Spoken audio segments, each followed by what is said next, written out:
think live witness at this time? Yes, Your Honor. Just very briefly before that, Your Honor may recall that at the December 6th, 2022 hearing, where Your Honor accepted Mr. Lorenzo's plea, the state of Florida filed a packet which is marked composite number 1, which was 1 to 4 pages of a typed document. Factual basis, I believe. Right, and then there were 3 pictures that are attached. In order to avoid any confusion, because it is already part of the record officially through the clerk's office as composite number 1, I'm simply asking that Your Honor take judicial notice of that for purposes of this hearing, so it can be referred to as needed in any written arguments that may come. So I'm asking you to take judicial notice of composite number 1, which is 4-page typed document, and 3 pictures marked A, B, and C as part of that composite. Mr. Lorenzo, did you have the opportunity to look at that composite exhibit? Yes, I've seen that, yes, before. Do you have any objection to the court taking judicial notice of it at this time? No, not at all. All right. Yes. Your Honor, at this time the state would call Ruth Wachholtz. Ms. Wachholtz.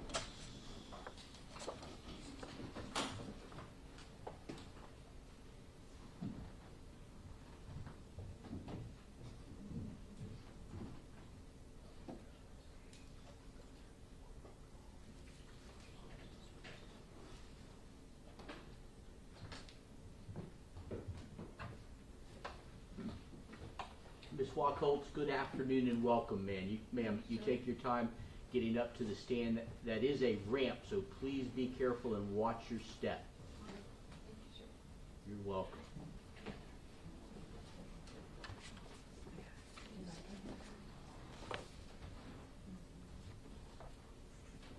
Check the microphone is on.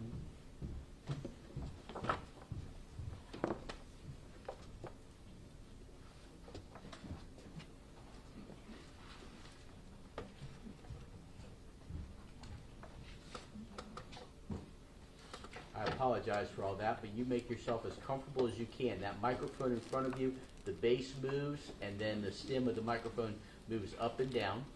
Okay. So you get as comfortable as you can. You let me know. Okay. I think we're going to have a victim assistance sit. Do you want to sit up here? Okay. Would you like for her to sit behind you, ma'am? Yeah, Well, I don't know that she's going to fit next to you, okay. but we can have her That's good. right there. Thank Yeah. you, sir. Okay, Yeah. that's perfect. Thank you. All right. I do need to swear you in, ma'am. So you Okay. remain seated, but raise your right hand, please. Thank you. Okay. Do you swear or affirm any testimony you give in this proceeding will be the truth, the whole truth, and nothing but the truth? So help you God. Yes, I do. Thank you, ma'am. Mr. Diaz, you may proceed. Thank you, ma'am. If you would, please state your full legal name and spell your last name for the record. Ruth Ellen Wachholtz. Uh-oh. Uh-oh. What is that?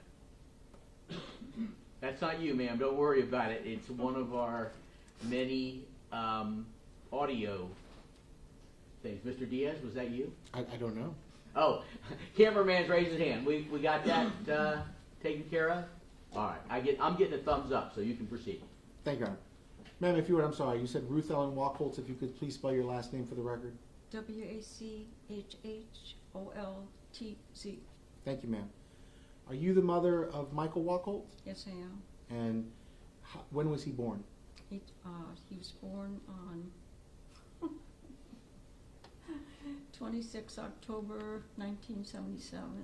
All right. And so as of December of 2003, he would have been how old? 26. 26. I want to talk with you about your family. Is Michael your only son? No, I have another son, 10 months younger, And what's his name? Steven Lorenzo. All right. And we are here today for you to give His Honor a peek into who your son was as a person, to talk Yes, about, I am. you know, his character as a person, and then to also tell us about how all of this has impacted you and your family. Did you come today with a pre-prepared statement? Yes, I have. All right. Well, we're going to get to that in 1 second, but just real quick.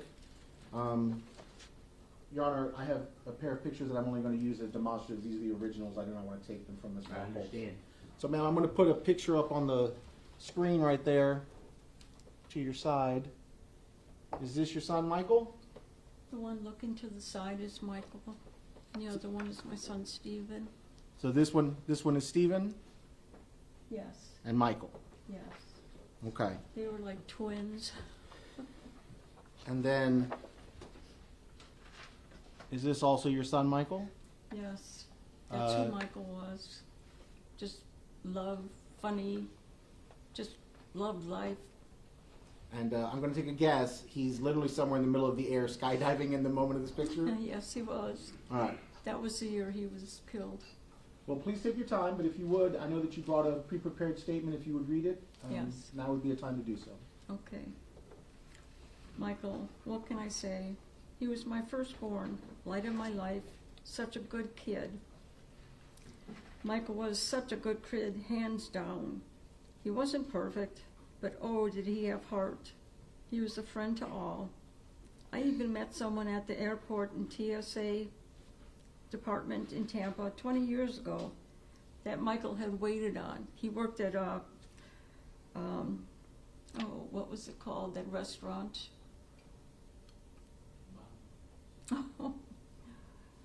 It's Olive Garden. I'm sorry. Olive Garden. Then Michael loved them. They said what a fantastic person he was. He was such an outgoing, friendly person. Everybody he met was a friend. He just had that extra something. After being in the Army and all of a sudden Mom decided to move on a farm and milk cows for some reason, it was quite an adjustment for him. I had no clue what I was doing. Having never milked cows before, we wired up a building, plumbed a barn, and installed milking equipment. But between the two of us, we did it. He would shake his head at me and say, "Are you sure, Mom?" And I would say, "I don't know, but we'll find out." And that's how we worked. After he moved to Florida, it was hard because he was so much further away. We still talked on the phone, but to see each other was so hard. It was very difficult to be able to come up to Florida, come up to Missouri, sorry. All right. He came and spent a month on the farm, and man, that was so cool. I really missed him. There's no way he should have been killed. He had so many nieces and nephews that thought a lot of him. We spent a bunch of time of my leave time in Wisconsin when the kids were younger. And then when I was medically retired, I bought the farm, literally bought the farm. And they would come down. Everyone loved Michael. He was such a cool kid, and he turned into a fine young man. Michael's brother is only 10 months younger, and it was like he had lost a twin. It affects him to this day in how he does things. My whole family has a hole that will never be closed. That includes me too. When I think of Michael, which is every day, I think of him skydiving with such joy on his face, which is how he faced life. He had such joy on his face. Snuffed out, but not forgotten.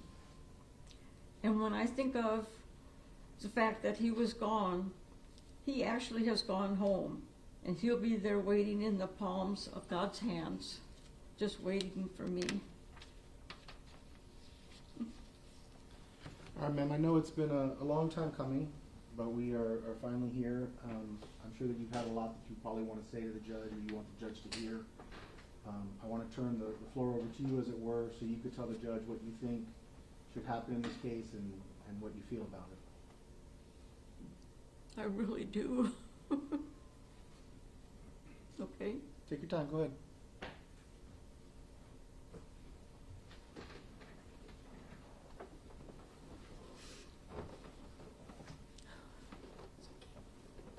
Would you like some water, ma'am? Eva, can we get her a glass I of water? forgot my water. Yes, Oh, please. yeah, we're I good. have butter. Oh, you have some? Yeah, I forgot it. Well, we're gonna get you a cup, or if you have water in the courtroom, Yeah. we're happy to get that. But Eva, the bailiff, is getting you a cup of water from the jury room. Okay. They have bottled water back there. Yeah. That's so. Take this, and then she's gonna bring you what's in a cup. So if you want to then pour your bottle into the cup, you're welcome to do Okay. that. Thank you. you. You're welcome.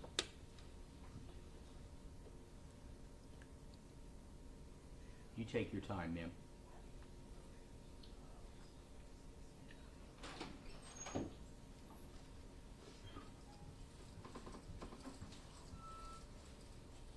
Thank you.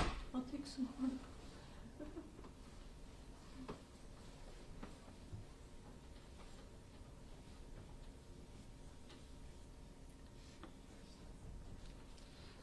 Okay.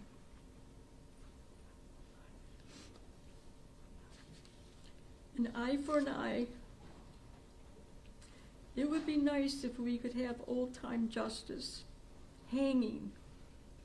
Have them watch the gallows being built, firing squad, not blindfolded, guillotine, again, not blindfolded. What he did to my son before murdering him should be done to him, eye for an eye. Unfortunately, our modern justice is not like that and allows people to sleep, eat, play, have shelter, and be clothed for free. Even after the events of this week, it will continue for a time. He should no longer breathe. My son doesn't, so why should he? He is lower than a snake that crawls on the ground, and if found, it should get its head chopped off. At least where I'm from, it should. For 20 years, he's breathed and lived, and Michael hasn't, at taxpayers' expense, no less. It's time to end this. It's time. That's all I have. Thank you, ma'am. Mr. Diaz, do you have any additional questions of her? No, Ms. Wachholtz, I just want to make sure, is there anything else you want to say? This is your opportunity. It's time to end this. Thank you, ma'am. I understand, I appreciate that the procedures allow for the defendant and or his counsel, if he had counsel, to ask you questions at this time if he wishes. So I'm simply going to inquire with him now. Mr. Lorenzo, do you have any questions of this witness? Hello, Ms. Wachholtz. No, I don't. Thank you for your time.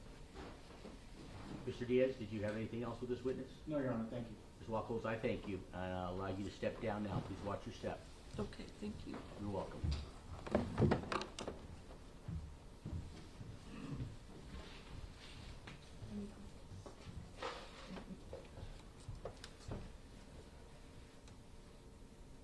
You can use that railing.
Mr. Diaz, I'll ask the state to please call your next witness. Your Honor, the state calls Pam Williams with Ms. Lopez at the beginning. Ms. Williams, good afternoon and welcome. Please watch your step.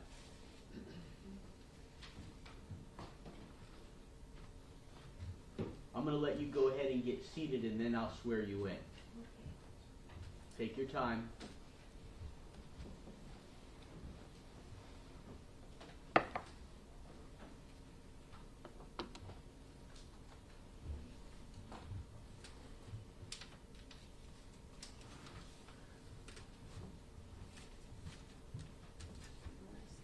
Go ahead and this seat here. Try to make yourself as comfortable as possible. I see you have some water, but if at any time you need anything from us, I can get you a cup of water from the jury room. Okay. All right, you let me know when you're comfortable. That microphone in front of you is adjustable. You might need to swing it down a little bit. Okay. All right, are you ready? Yes. All right, I do need to swear you in. If you'll raise your right hand, please. Do you swear any testimony you give in this proceeding will be the truth, the whole truth, and nothing but the truth, so help you God? I do. Thank you, ma'am. You may proceed, Ms. Lopez. You ready, Ms. Williams? Ms. Williams, will you please state your full name for the court? Pamela Williams. Okay. Ms. Williams, if you could just raise your voice a little bit because I want to make sure that we all hear you, okay? Got it? Yeah. Okay, thank you.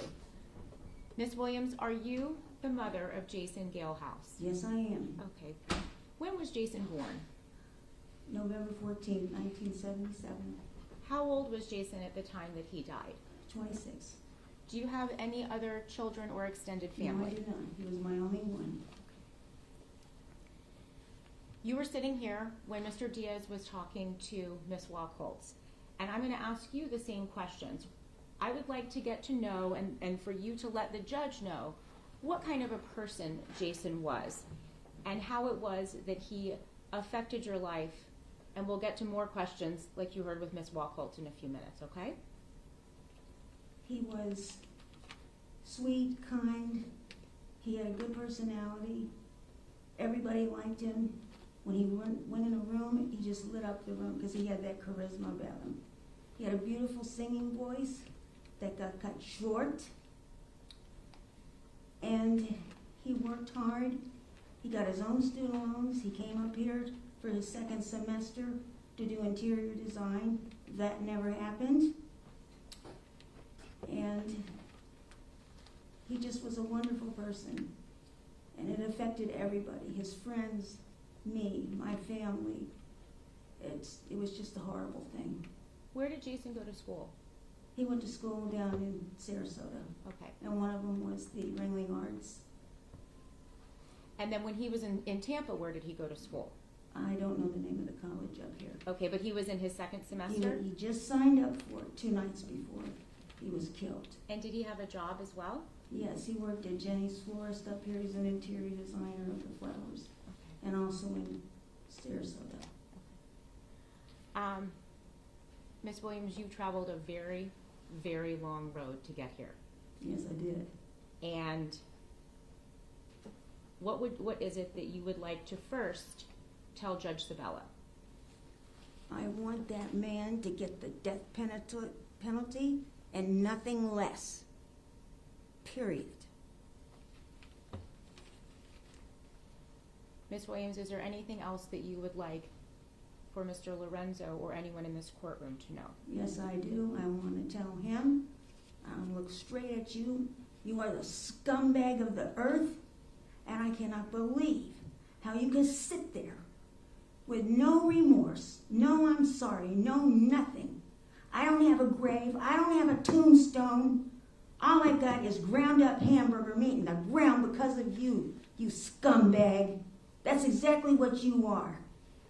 You're dirt underneath my fingernails, and you do not deserve to be living today and even tomorrow. You should be dead already, as far as I'm concerned. You put me through holy hell. Not only that, my health, because now I've got stage 4 breast cancer. I'm not saying that you caused all of it, but you caused plenty of it with emotional strain on me and my family and his friends. And I can tell you right now, I am sick of my stomach just to have to look at your disgusting face. Yeah, that's right. Make a face, you creep, because that's what you are. And I had to wait 20 friggin' years to come up here and tell you what I think of you, and I'm going to say what I have to say. And a couple of things are sticking in my crop. And one of them was when you and that other creep said, oh, we'll make the bodies disappear and make the families suffer. Do you understand me? Make the families suffer. And the other thing that's sticking in my crop was after you cut him up, you went around and threw his parts in garbage bags and dumpsters and all over the city, and you pulled away and you laughed about it. laughed. What the hell is wrong with you? You are a sick person, and I wish to God somebody would cut you up in pieces, because that's what you deserve. So now you know how I feel about you. Ms. Williams, is there anything else that you would like for the court to know? The closer he goes to gets the death penalty, the happier I'll be. Yes, ma'am. Anything else, ma'am? And my last words to you, from one Italian to the other, ciao ciao, buona fortuna. Do you know what that means? Goodbye, good luck, and this mother's out to get her revenge.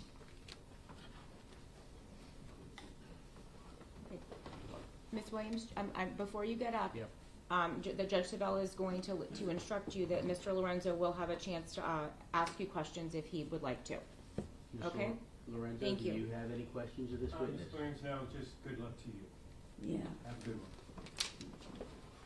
one. You may step down, ma'am. Thank you. Please watch your step.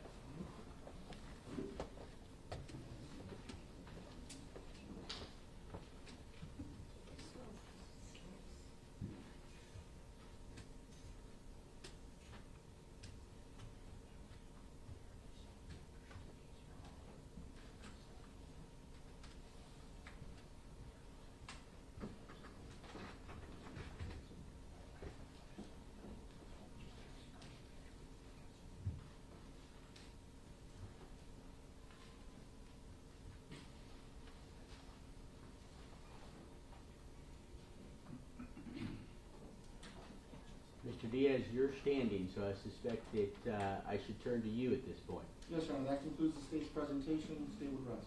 All right, appreciate it. Thank you very much, Mr. Diaz, Madam State Attorney Lopez, and Mr. Dirks. I'll now turn to you at this time, Mr. Lorenzo, and this is your opportunity to present anything that you wish to present in this proceeding. We've had some discussions throughout, some times where with witnesses on the stand, you appeared to want to offer testimony, and I told you that that was not the time for it. That was the time to ask questions Right. of the witnesses that the state had presented, and that you would have the opportunity during your case in chief to do that. I also mentioned several times that this is the opportunity that you have any additional witnesses or exhibits that you want to present and have the state or have the court consider in this case. So I'm going to go through a couple of those things with you now, because we've now turned to you now that the state has rested. First, are there any other exhibits, any evidence that you seek to admit at this time? No, not at all. You were able to introduce a couple of items. I believe, Madam Clerk, what was the total number of defense exhibits? Total number was, It was 2 or 3, I believe. Two. 2. All right. Was there, you have nothing else at this time, but I just want to confirm with you that those were the 2 items of evidence that you wanted to have admitted. They have been admitted. All right. And no other items or exhibits or evidence that you seek to admit at this time. Is that correct? That's correct, yes. All right. The other thing that I typically ask at this stage before I turn to the defendant themselves, and you are, and let me also just in an abundance of caution, I know that at every stage of the proceeding, including the beginning of this proceeding, I've pointed out to you that you have standby counsel present, a very competent standby counsel who has assisted us very much and who I appreciate very much in these proceedings. Now that we have turned and it is your opportunity to present any defense case, do you still wish to represent yourself? Yes, I do. And I'll ask you again, has anyone forced you or threatened you in any way to make this decision? No. And are you under the influence of any drugs, alcohol, or prescription medication today that may affect your ability to freely and voluntarily make this decision? No. All right, you do understand that Mr. Gonzalez is sitting next to you. If at any time you need to consult with him, I will allow that. If at any time you change your mind and you want him to step in and be your attorney and represent you, I will also allow that. Do you understand that? Yes. All right, let me ask you now, do you have any other witnesses, any witnesses at all that you intend to call on your behalf in your part of the case? No. All right. So then is the time that I turn to the defendant to see if the defendant has any testimony or statements. You pled guilty in the guilt phase, so you waived a number of rights there, but you still have similar rights in this proceeding. You have the right to remain silent and not testify if you so wish. If you would like to testify, though, I will swear you in. I'll allow you to testify from there. There's a microphone at your desk. But I need to know, first of all, have you made a decision as to whether you want to testify or not? I am not going to testify. There's no need to, yeah. Okay. Has anyone forced you or threatened you in any way to make this decision? No. And whoever asked you, that'll carry over. You've been in front of me since the last time I asked you whether you had taken any medication or anything else that may affect your ability to freely and voluntarily decide. So I'm going to accept that statement from you that you are not going to testify. Right. So now, technically, you would rest. So is that your intention, to rest the defense portion of this proceeding? Yes, I pretty much expressed myself already. The court kind of has an idea where I'm at, so yes, the defense rests. All right. That doesn't mean that you won't have the opportunity to argue. We're going to readdress something that we discussed earlier about whether we're going to do that orally now or whether we are going to have written memorandums. So we're going to come back to that. I told you that I wanted you to talk to Mr. Gonzalez. I wanted you to think about that, and I am going to return to you on that. I see that Mr. Diaz is standing, and that's usually an indication that he wants to say something. So now that the defense has rested, Mr. Diaz, what says the state? Your Honor, I wanted to seek clarification from Your Honor. I understand what the court has said. I know that your intention is to take a look at and read the defendant's 147-page mitigation packet, whatever I remember what he titled it, mitigation motion. Mitigation notice. Notice, sorry. Mitigation But also the mitigation packet that was put together on his behalf that I received a copy of this morning is something that I have an obligation to look for any mitigating circumstances that should be considered and weighed in this case against the aggravating factors. I understand, and I don't disagree with Your Honor at all. I want to seek clarification. On December 6th, when the defendant entered his plea, Your Honor had the defendant under oath. He at that time made several statements. Yes, he did. Regarding the facts of how the events played out. All of those statements that were made at that point in time were only as to Jason Galehouse. The 147-page motion or mitigation notice the defendant has filed with the court contains a variety of other facts the defendant is claiming to be true. I don't believe the defendant is under oath for any of those statements. I don't believe the defendant has filed any sort of document that would make those statements under oath, and now he's chosen not to testify. I am curious if the defendant is going to be asking Your Honor to consider the factual assertions as to the death, at least, of Michael Wachholtz, which were never made under oath. And Well, let me stop you, because the last time he was in court after filing that, I had him adopt all of those. I swore him in, had him testify that he was adopting every statement in that written document. He also pointed out that he indicated in the end that it was, he was swearing, he indicated that there was some signature in the document that indicated that he was under oath at the time or swearing to. But I had him sitting in that box not long ago acknowledge, accept all of the statements in that 147-page document.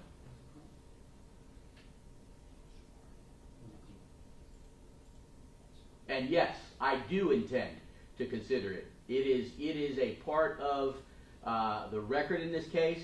And again, I went through with him thoroughly last time in court. His adoption of that, his acceptance of every word in every page of that, and told him that that was just as if he had said it in open court under oath. And he acknowledged that. Then I believe he would be subject to cross-examination. I'm sorry? Then I believe he would be subject to He would, if you'd like to cross-examine him on any of I that. would love to ask him about his 147-page document.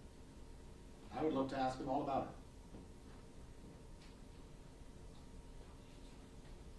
All right.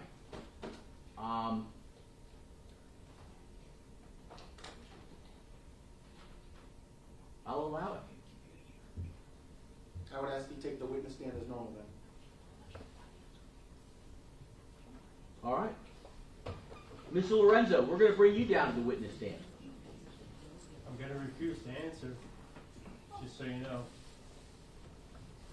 Which he can do. Okay, well, I'll ask my questions. You can refuse. All right. Let's go ahead and put you on the witness. Okay.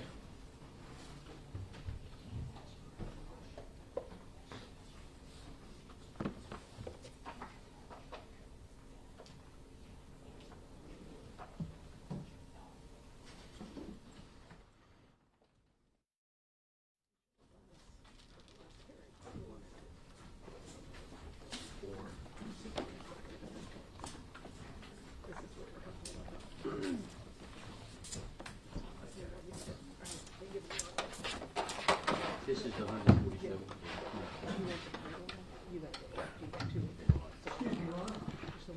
May I stand next to Mr. Lorenzo in the event that he needs to consult with me? I don't believe a defendant who would testify. Yeah, in no, trial. he's on the stand, so no, I'm going to respectfully decline your request. He does have an opportunity to consult with counsel, though, Judge, in the event that he has a question about his testimony, correct? His Let's- standby counsel? Cross that bridge when and if we come to it. Yes, sir.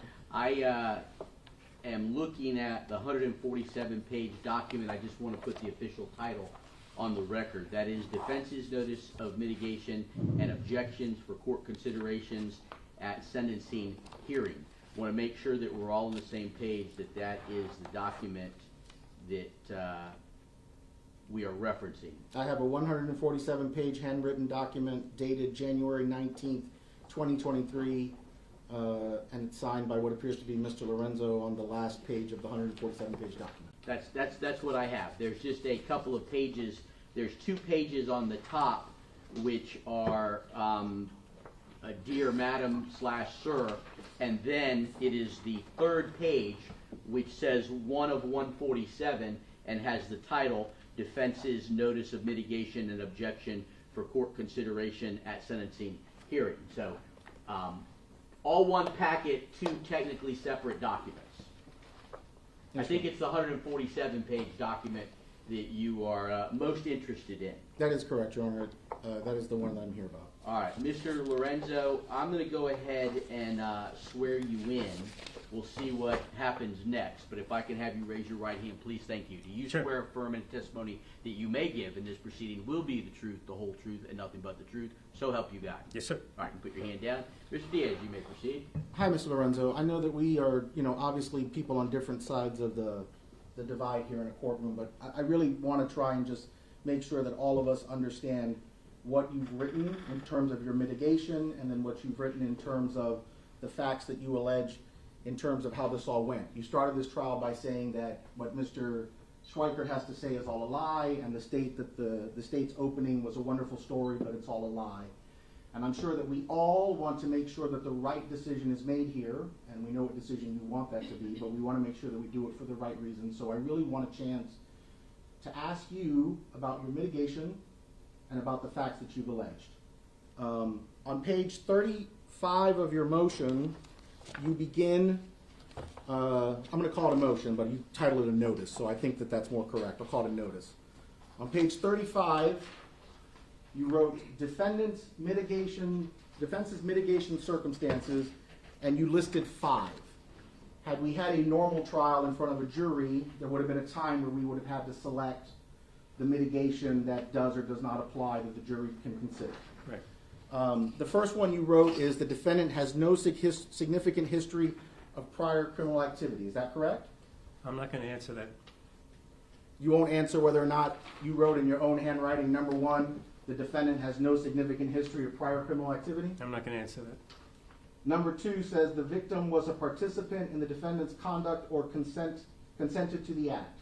I'm not going to answer that. And technically, you can't keep on asking me questions when you know I'm not going to refute. I'm not going to continue to refute. All right, well, I appreciate that. Thank you, Mr. Lorenzo, but Yes. I see the law differently than you do. I think that's why we have this adversarial process. Okay. Did you write the defendant was an accomplice in the capital felony committed by another person, and his or her participation was relatively minor? I'm not going to answer that. And did you write the defendant acted under extreme duress or under the substantial domination of another person? I'm not going to answer that. All right, well, let me ask you a question. As we go to these, you say the defendant has no significant criminal history. having read your motion, your assertion is basically you didn't have any prior history to 2003 because at that point you hadn't yet been convicted of the 10 offenses that are listed in number 9, correct? I'm not going to answer that. So I don't know why you keep on going. When you write the victim was a participant and the defendant in the defendant's conduct or consented to the act, does that account for the fact that you admitted in the motion that you drugged Michael Wachholtz, that you gave him alcohol, you gave him GHB, you gave him other drugs, and then by your own handwriting you wrote without his permission you gave him some sort of inhalant? I'm not going to answer that. When you wrote that the defendant was an accomplice to the capital felony committed by another and was relatively minor in participation, does that account for the fact that you also wrote in your own motion that you yourself made the decision that the only humane way to end Jason Galehouse's life was to strangle him because somebody had punched him in the genitals? I'm not going to answer that, and Your Honor, this is not appropriate. I'm going to allow it, but Mr. Diaz, I mean, these are all certainly things it appears that you have the ability to make argument on, the things that are in the record, the statements that he's acknowledged and accepted. I understand, Your Honor. I just want to ask him if he wants to admit to any of these things. If he doesn't want to, and Your Honor is going to allow him to not answer questions, even though I think he I'm has not going to force him to answer questions, I and it understand. doesn't appear that he wants to answer any. I understand. Mr. Lorenzo, when you wrote in paragraph 4, the defendant acted under extreme duress or under the substantial domination of another, isn't it true that in your 147-page motion, you also wrote that you were the master dominant, Scott Schweikert was basically the newbie in training, and that you were the one in charge at the end of the day? I'm not going to answer that.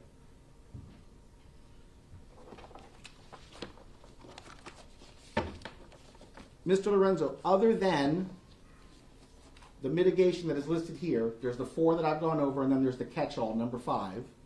Is there any other mitigation that you believe should apply or should be considered or in any way needs to be taken into account in this case? I'm not going to answer that.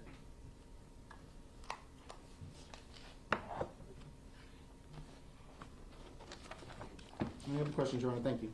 All right, Mr. Lorenzo, just while you're up here, I'm going to ask you, I'm going to give you the opportunity, Sure. which I think we really covered when I told you that it was your chance to submit anything and to say anything. Right. But just to be very, very clear, since we are specifically talking about in this proceeding, mitigating circumstances. Right. So similar to the last question from Mr. Diaz that you chose not to answer, are there any either previously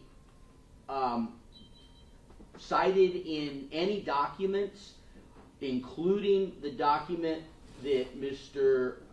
Gonzalez filed on your behalf?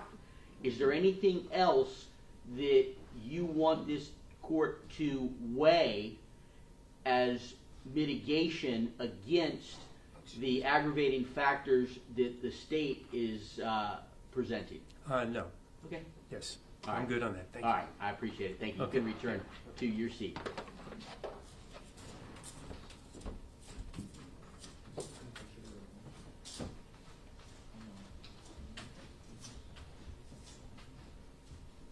I don't see you standing, Mr. Diaz, so I guess there isn't something that you are anxious to tell me.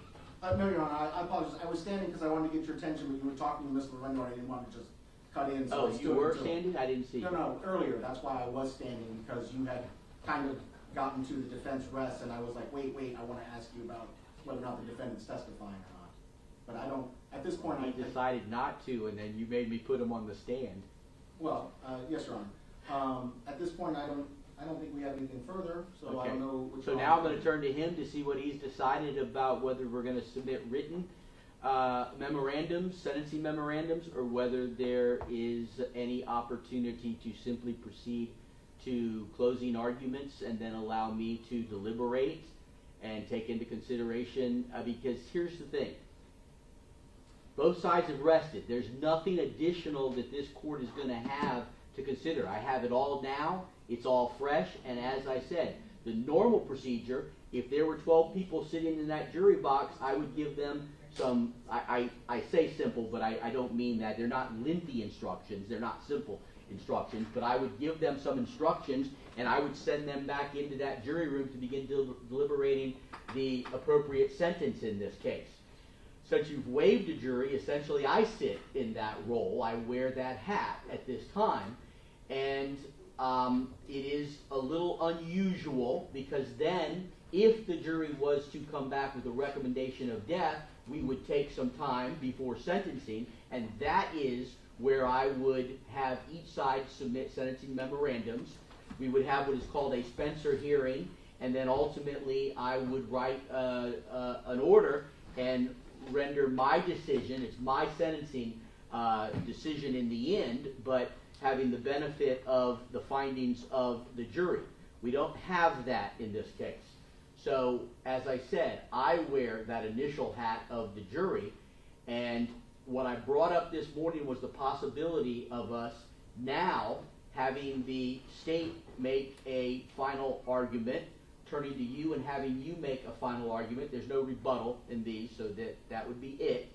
And then I would deliberate over tonight and into tomorrow morning and bring you back tomorrow at 10 o'clock. And I would give an oral, if I need more time, I will take more time. I will not rush my decision. I will not consider my 10 o'clock tomorrow as a deadline for myself. As I said, if I need more time, I would take more time. But I would pronounce on the record, when I was prepared to do so, at or around 10 o'clock tomorrow, my decision in this case. And then we would follow it up with a written order that is consistent with the oral findings and pronouncement that I make tomorrow. So as I said, though, Mr. Lorenzo, I am very concerned ultimately about all of your rights, your due process rights, and if I were to sentence you to death, the fact that the Florida Supreme Court will review everything. They will check every I and every T to make sure that the I's are dotted and the T's are crossed. But it is also very, I believe, helpful if I ask you what your preference is, particularly on this, that might be a deviation, if it can be considered as such, although I don't know, because it is a very rare, unique circumstance to be where we're at here. But as I've said, since you've waived the jury, and essentially I am the jury, and we expect juries to be able to go out and deliberate at this time, I don't know why the Supreme Court would have an issue with me taking that role and deliberating rather than waiting for memorandums of law.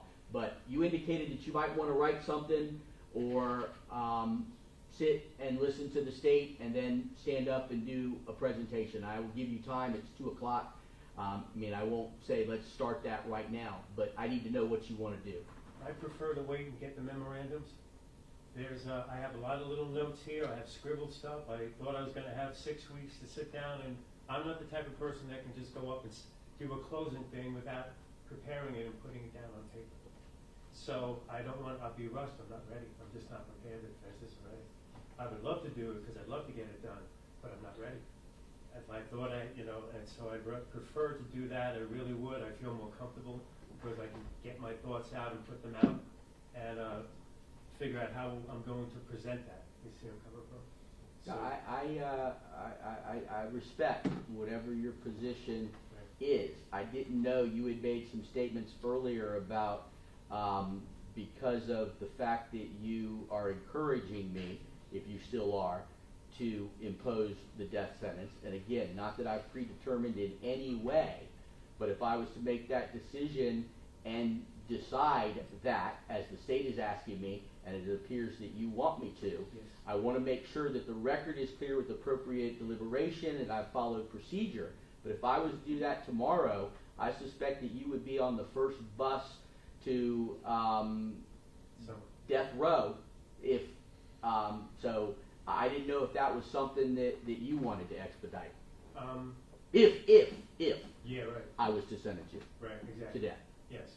No, I'd still prefer to do the memorandum. Right. Yes, I feel more comfortable. Yeah, Mr. Diaz, in light of what Mr. Lorenzo has said, what is the state? Does the state wish to ask me to do otherwise, which I don't think is wise in an abundance of caution. You just have one moment, Your Honor. Absolutely.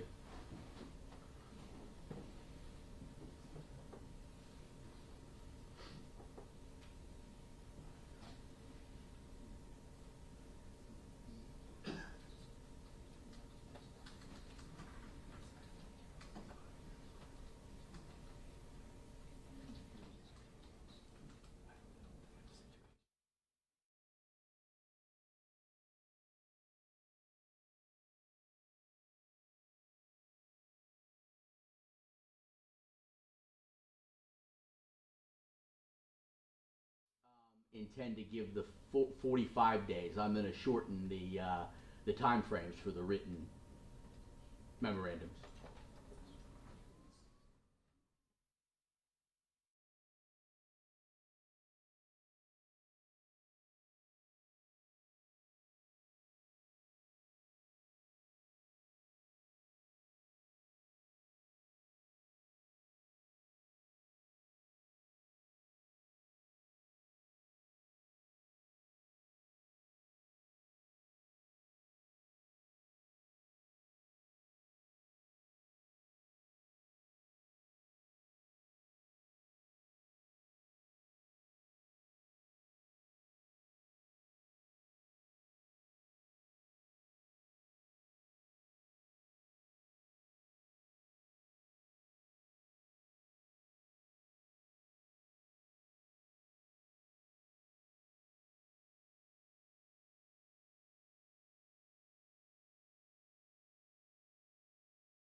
So we would ask the court to proceed today.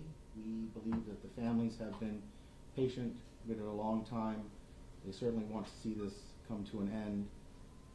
If this was a trial, the defendant would give a closing. There's every reason to believe that closing would occur right now.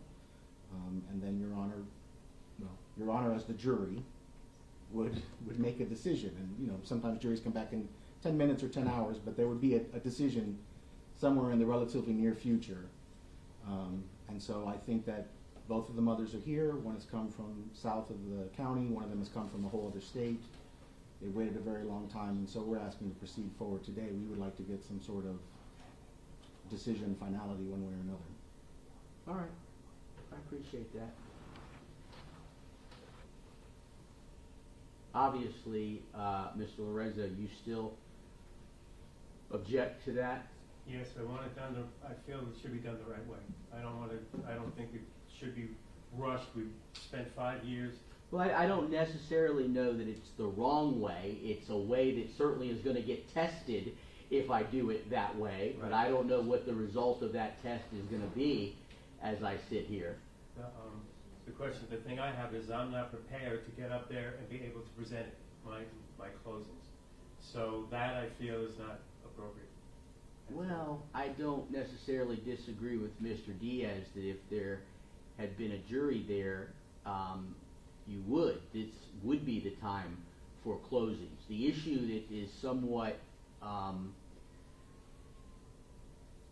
gray here is the memorandum that is usually submitted after a jury. The closings are done, the jury makes their, I hate to call it a recommendation, they make their finding.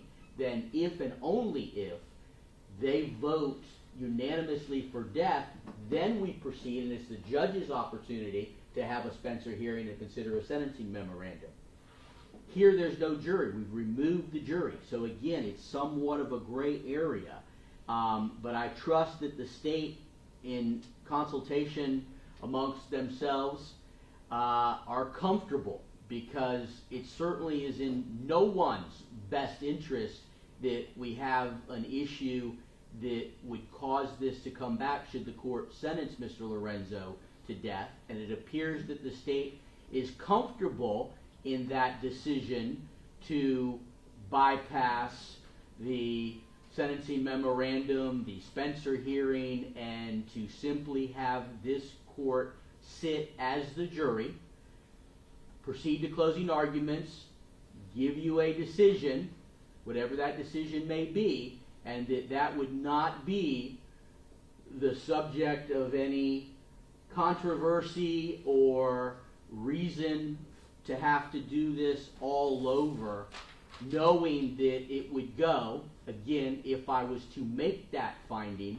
directly to the Florida Supreme Court to review every procedure, everything that was done in this case. And if the state is comfortable,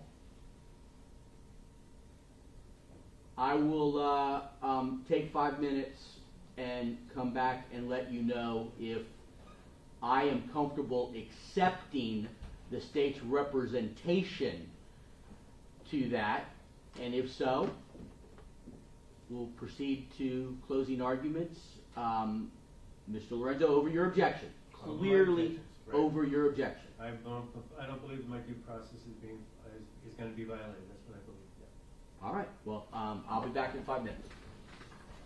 Well, that's-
Mr. Lorenzo, you're standing. Oh, no.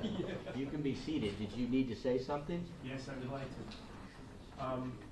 I believe that I have the constitutional right to a Spencer hearing. I have not had a chance to see the transcripts of this proceeding, which I have the right to review the transcripts of the proceeding. I have the right to see what the state is going to put forth in their memorandum so I can prepare myself to appropriately respond. So I feel I have the constitutional right to have the transcripts, review the transcripts, as any normally procedure would be. All right, I appreciate that. What say the state? Does Mr. Lorenzo have a right to the transcripts of this proceeding and to a Spencer hearing, Mr. Diaz? Or is it the state's position that he does not? Your Honor, we exist obviously in a unique situation, not unique, it's happened before, but an unusual situation. I want to first remind the court, even though I know Your Honor knows it and Mr. Lorenzo knows it, we are in part in this position because Mr. Lorenzo has exercised his right for which he cannot be punished, but he has chosen to act as his own counsel. If Mr. Gonzalez was his attorney and was his counsel, I expect you would tell Mr. Gonzalez, it's the time to give the closing, just as tell the state it's the time to give the closing. Mr. Lorenzo is warned when he chooses to self-represent that he doesn't get special treatment, so we would ask to do the closing. And that's a different question. I have a decision on that, and assuming we do the closings today, can I deliberate and pronounce, well, I can tell you the case law says that I must do a written order concurrent with a rendition of a death sentence. And that's not the type of order that I can do overnight. So we can't come back tomorrow and I pronounce a decision regarding death without a written order. And I'm not going to do a written order overnight on that. It just can't be done. I understand, Your Honor. So, but now Mr. Lorenzo has raised an additional, and that is his entitlement to a Spencer hearing, including his entitlement to the transcripts of these proceedings. And as I sit here right now, I'm not sure. But I turn to the state and ask you, because again, I don't want to trample on his rights. I don't want to create a reason for us to come back here. So is it your position that he is not entitled, if we do closings today, assuming I've made that decision and I'm going to allow you to close, allow him any opportunity to close, but then the next step, is he entitled to a Spencer hearing, is he entitled to the transcripts of this proceeding, and to see what you say before he makes his final request, either for or against the death penalty? I understand, Your Honor, and forgive me, I don't like to answer a question with a question. Well, and it was a lengthy, complex, complicated, compound question, so I apologize. I'll accept your objection, but I won't rephrase. The question is, what are we talking about? And I understand that since it's the same person in both instances, it's difficult to delineate them. But are you making the decision as the finder of fact in place of the jury? Or are you making the decision as the judge at the end of the Spencer hearing? Or are you doing both at the same time? Because if it was a jury, we would close, and a jury would make a decision, and then there would be a Spencer hearing.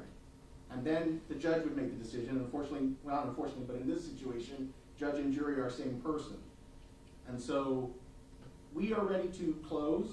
We are ready to ask Your Honor to impose a death sentence, and we are ready for Your Honor to rule. I understand, as you said, that there is a requirement that you must issue a written ruling as an official and final pronouncement at the end of a Spencer hearing.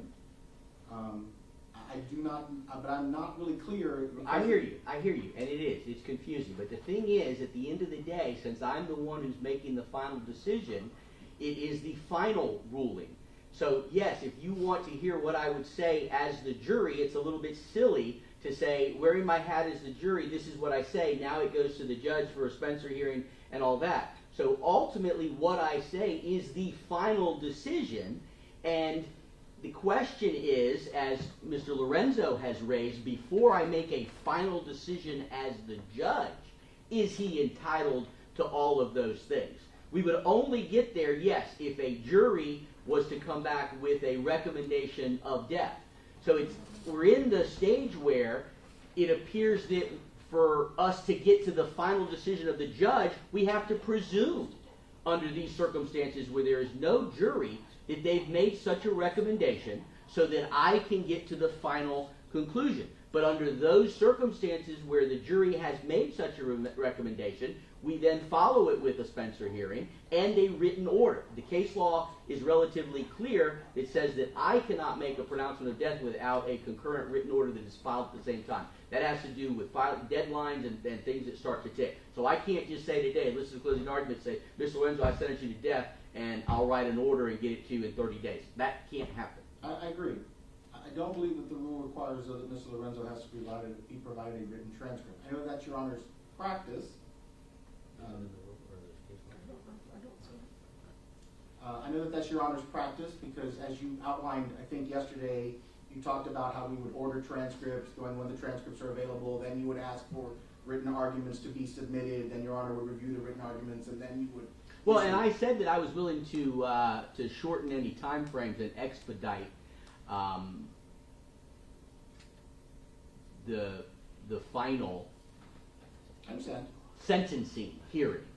And I think that there is just a disconnect between Your Honor's very methodical, and I appreciate the fact that you're very methodical. When you say I want to order the transcripts, I want to review all the transcripts, then I want to have written argument, then I want to issue my written ruling.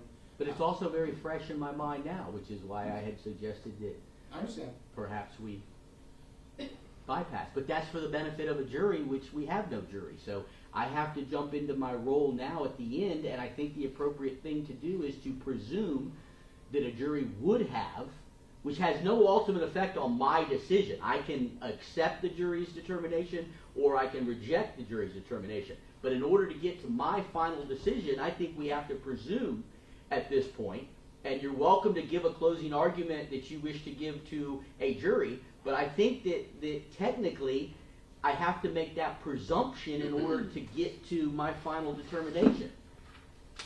I understand, Your Honor, and obviously the intention of the state here is to try and get to some sort of answer as quickly as possible for the families who've been waiting.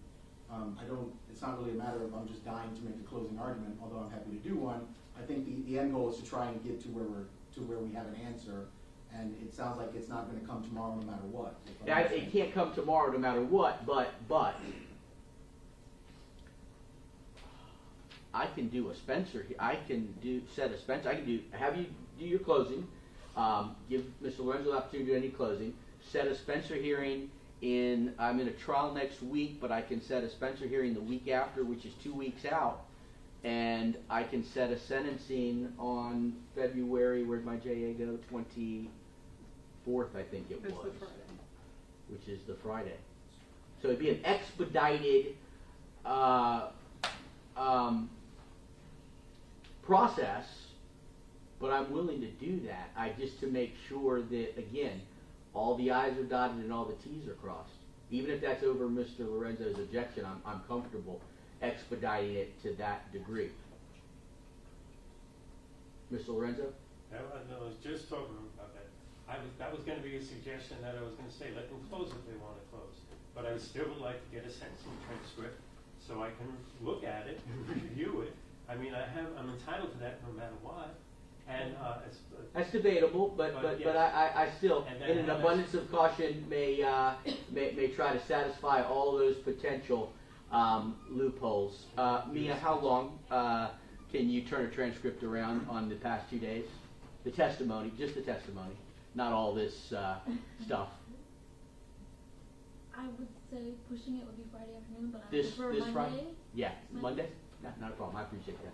Yeah, all right, yeah, so I can satisfy that, and still do a Spencer hearing the week after, and a sentencing either at the end of that week or the week after. No, So, no, you can't. We got so that Friday. the Friday would be the 24th. I can do the Spencer hearing the Monday. It's the 20th. Tell me that again. So February 20th is Monday for the Spencer hearing, and then February 20. What the date? Friday. The 24th. It's got to be more. Monday. Monday's the 20th, Right. and then Friday's the 24th. Because Monday, Tuesday we have I make that decision. Oh yeah, Monday. Monday you have Keatley. I forgot. We have Keely Monday. So it'd have to be Wednesday. No, I'll be Ely. I can't do the We have 2 days. Spencer and the sentencing that close. So we'll just keep the 20, well, we have the 20 and the 21st.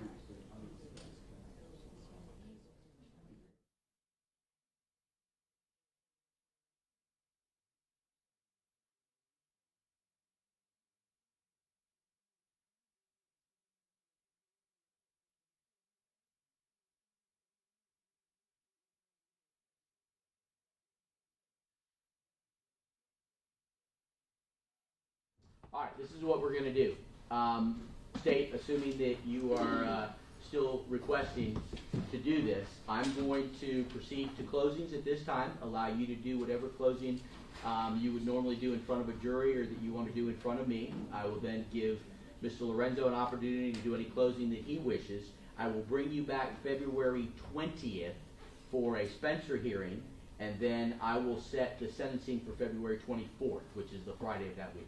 And Your Honor, I anticipate that the state may be asking you to make sure that it's Zoom accessible for the Spencer hearing, as one of the witnesses will likely be back out of state. Absolutely. Or not witnesses, the next again. Absolutely.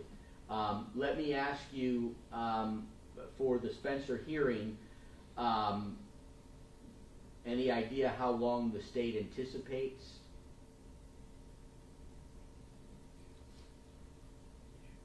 Yeah, I don't think we're gonna have anything. Right, I didn't think it'd be very long. Yeah, no. Yeah, I'm not canceling my other thing that day, I'm just moving it to later. Yes. All right. All right, and obviously, Mr. Lorenzo, no rush on you. Anything that you need to, want to present at the Spencer hearing on February 20th, you will have every opportunity to do so. And then I will have, I'm going to get the transcripts out. Mia, I'll order those transcripts as soon as we get them on Monday or Tuesday.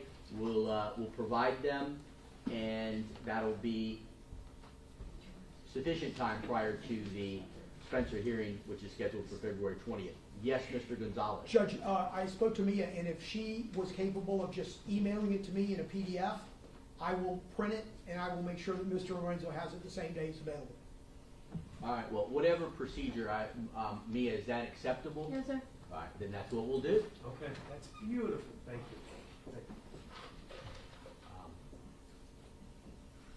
Mr. Diaz, is the state ready to close? Yes, Your Honor, thank you. You may proceed.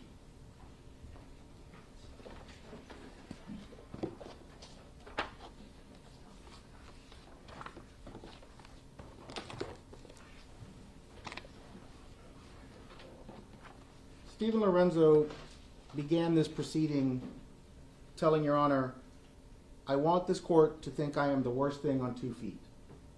I will not stand up here and ask Your Honor to decide that, but I will ask you to decide that what Steven Lorenzo did is deserving of the imposition of the death penalty. In order to prevail, and the state will prevail, we have to prove the existence of aggravating factors beyond a reasonable doubt, and the state of Florida has done that. Specifically in this case, there are 4 aggravating factors that the state has proven beyond a reasonable doubt. The first was that Steven Lorenzo was previously convicted of a felony involving the use or threat of violence to another person.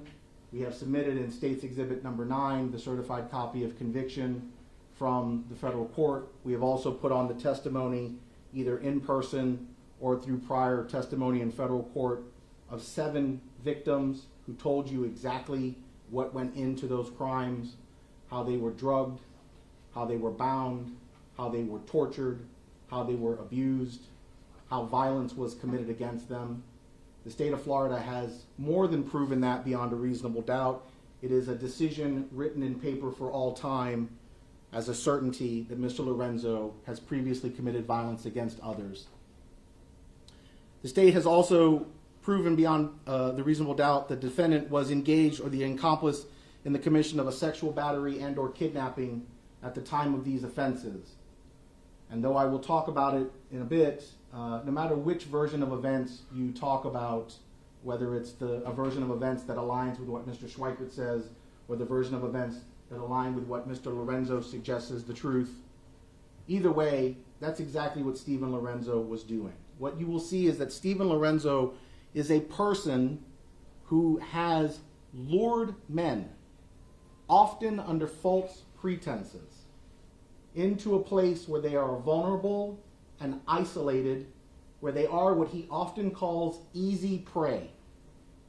And in those moments, when he wears a bright, shiny, smiling face of a friendly person, he secretly drugs them. And then he takes advantage of them. He binds them against their will so they cannot leave. And then he commits unconscionable acts of sexual violence against another person. You have heard that. You have seen that. You have seen here the pictures of what happened to Michael Wachholtz, which are completely consistent and indicative of Steven Lorenzo enjoys kidnapping people, battering them, and in the case of these poor unfortunates, ultimately murdering them. Steven Lorenzo was in the commission of and engaged in other crimes at the time he committed these murders. The state of Florida has also shown that the defendant's actions were especially heinous, atrocious, or cruel. And I point to the word or because it can be any of those. But when you look at the definitions, all of them are terms that any person would apply to exactly what occurred in this case. Heinous means extremely wicked or shockingly evil. Everything Steven Lorenzo has done to Michael Wachholtz and Jason Galehouse is shocking. It is evil. It is shockingly evil. Atrocious means outrageously wicked or vile. Everything that you have heard about here is outrageous. It is wicked. It is vile. Cruel means designed to inflict a high degree of pain with utter indifference to or even enjoyment of the suffering of others. And the state submits to Your Honor that that's why Steven Lorenzo does this. He does this because he enjoys torturing.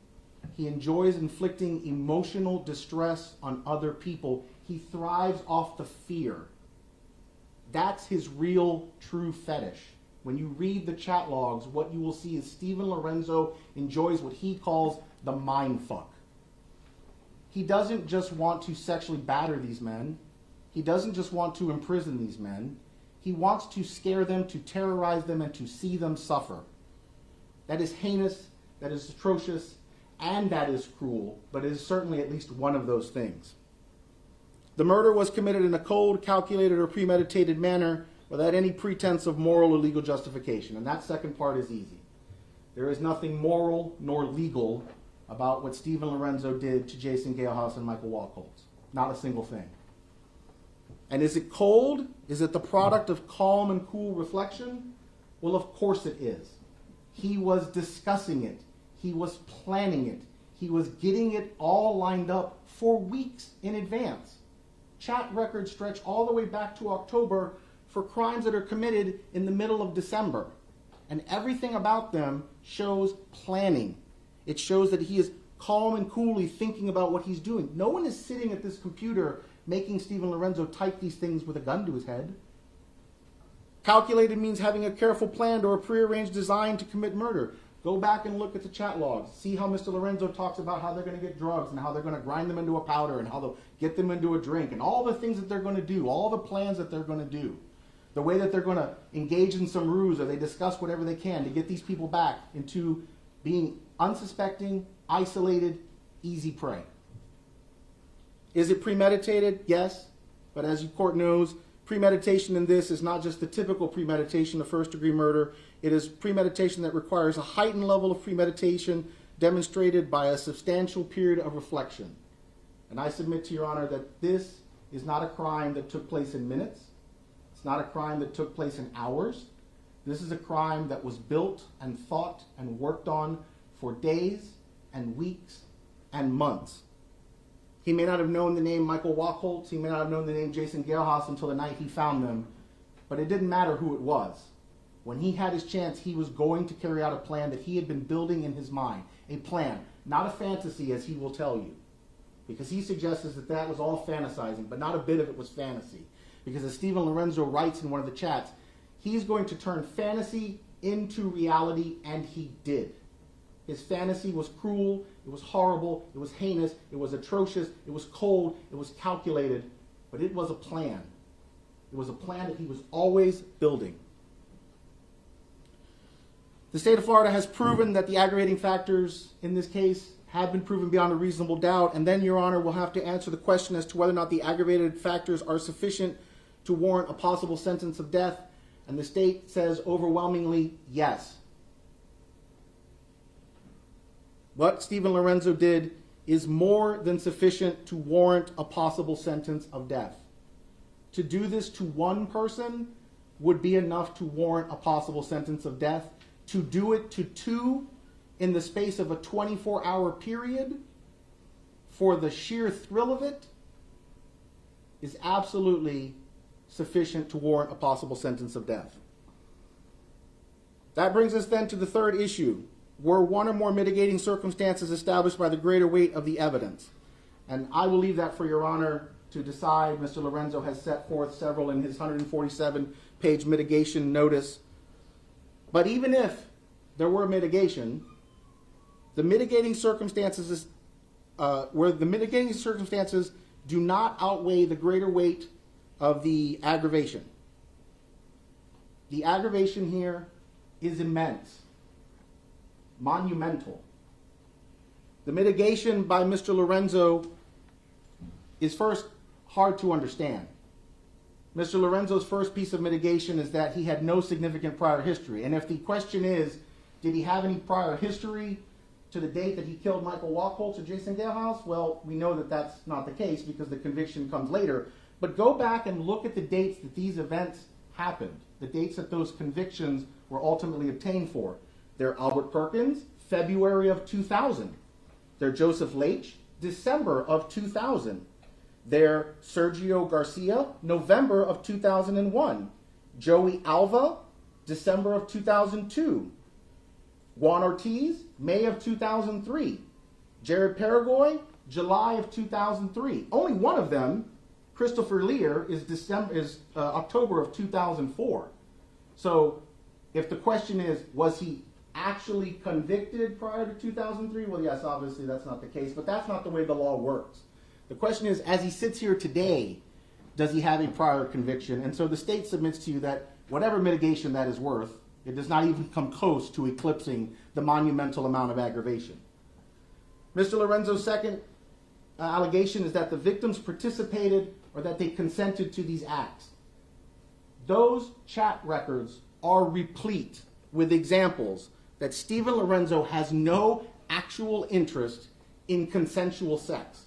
Whether he's talking about luring straight men under the false pretenses of let's go have a beer, whether it's finding people, as he describes, wandering the streets of the city of Tampa, because we have this event that occurs in Tampa somewhere where people get drunk in the streets and just wander around, which we all know is Gasparilla, and then you can just get those people when they're drunkenly stumbling through the streets. Whether it's giving them GHB, either intentionally or giving it to them secretly when the victim doesn't know it's coming, whether it's as he even confesses in his own 147-page motion where he gives substances to Michael Wachholtz without Mr. Wachholtz even knowing, there is no way on earth that any person could reasonably conclude that anything about what Steven Lorenzo did to those two men, they were actually knowingly and intentionally participating and consenting to. Consent is a word that does not exist in Steven Lorenzo's sex life. And it certainly doesn't exist in Steven Lorenzo's criminal behavior. The defendant was an accomplice and a relatively minor participant. That's his third piece of mitigation. Steven Lorenzo writes, in no uncertain terms in his own motion, you can go find it, the mitigation. He will say, he made the decision. He made the decision to kill Jason Galehouse. And this is the scenario that he says. He says that Jason Galehouse came over and, of course, voluntarily consented to all of these things that were going to happen to him. And then in the middle of it, by Steven Lorenzo's own words, he says Schweikert loses control and proceeds to punch Mr. Galehouse in the genitalia. Now, as a man, that's certainly not a pleasant thing that anyone wants to think about. But it is never a situation, no matter how rushed you might suddenly think the moment is, where you would go, well, the only rational answer, the only humane answer, as Mr. Lorenzo suggests in his mitigation notice, is we should strangle that person to death. Because that's what he says. He says that he has a quick little meeting with some other number of men, and they all decide the only thing that we could do when somebody else gets punched in the genitals is we're just going to have to kill them. Oh, and we're going to do it because we fully understand that at the end of the day what we're doing is we're saving our own skin. That is not the action of a relatively minor participant acting as an accomplice. That is Steven Lorenzo being the ringleader in a scenario where he himself says he's the master dominant and Schweikert is the newbie learning the ropes. Well, he's the one calling the shots. It's his house, it's his bed, it's his camera, it's his call. He even said that to Your Honor in the transcript from December 6th when he told you the series of events. He said, I made the decision. He cannot now ask you to believe that whatever mitigation there is in him being an accomplice with relatively minor participation outweighs the aggravation. Finally, Mr. Lorenzo suggests that he acted under extreme duress and substantial domination. In Mr. Lorenzo's motion, he takes the time, starting somewhere around page 93, to discuss what happened with the other victim, the test run victim. And he talks about how Mr. Schweikert lost his control then, acted inappropriately, and how things got out of hand. And he flat out says Mr. Schweikert was sexually assaulting that particular gentleman. And that is days before Jason Galehouse or Michael Wachholtz ever came into the picture.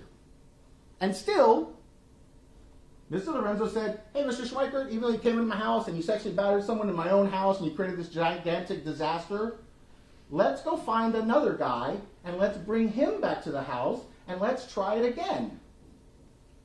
And then, when that one goes unbelievably wrong because the person is dead and then dismembered and then discarded, he says, you know what? Third time's the charm. Let's try it one more time. And then, to complicate it, Mr. Lorenzo says, and by the way, I pumped a bunch of alcohol and drugs into that victim before we ultimately killed him too. Nothing about that is duress. Not a single bit of it. Not a single bit of it suggests there was domination. Mr. Lorenzo can say it, and if Your Honor attaches any weight to it as mitigation, so be it. But when the question comes, does the mitigation in any way get even in the vicinity of outweighing the aggravation, the answer is categorically no. There is one answer that is the appropriate answer here, and only one answer. What Steven Lorenzo did was heinous, atrocious, cruel. It was cold, calculated, premeditated. It was an action taken in furtherance of other crimes and to prevent his own apprehension to cover up his crimes. And that is after having a history stretching all the way back to 2000 for men that he had done things similar, though thankfully not as final to. The state of Florida believes there is only one just answer here. Steven Lorenzo deserves the death penalty. The state of Florida has proven that the aggravating factors exist beyond a reasonable doubt. The aggravating factors are sufficient to warrant a sentence of death. The aggravating factors outweigh whatever mitigation might exist. And so on the question of should the defendant be sentenced to death, the state of Florida asks that you find the only correct answer, and that is yes, Steven Lorenzo should be sentenced to death. Thank you, Mr. Diaz.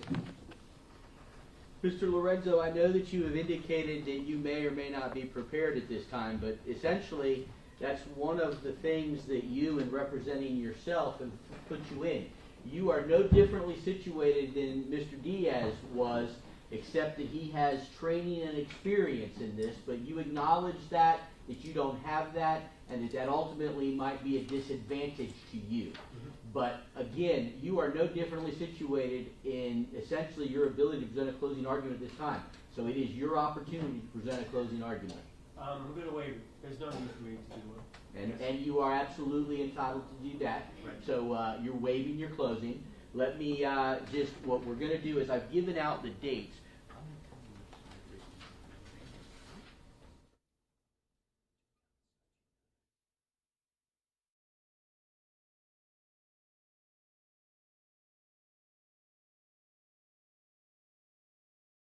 The transcripts on early next week, and then we'll meet with you again on February 20th for some version of a Spencer hearing that may or may not take very long.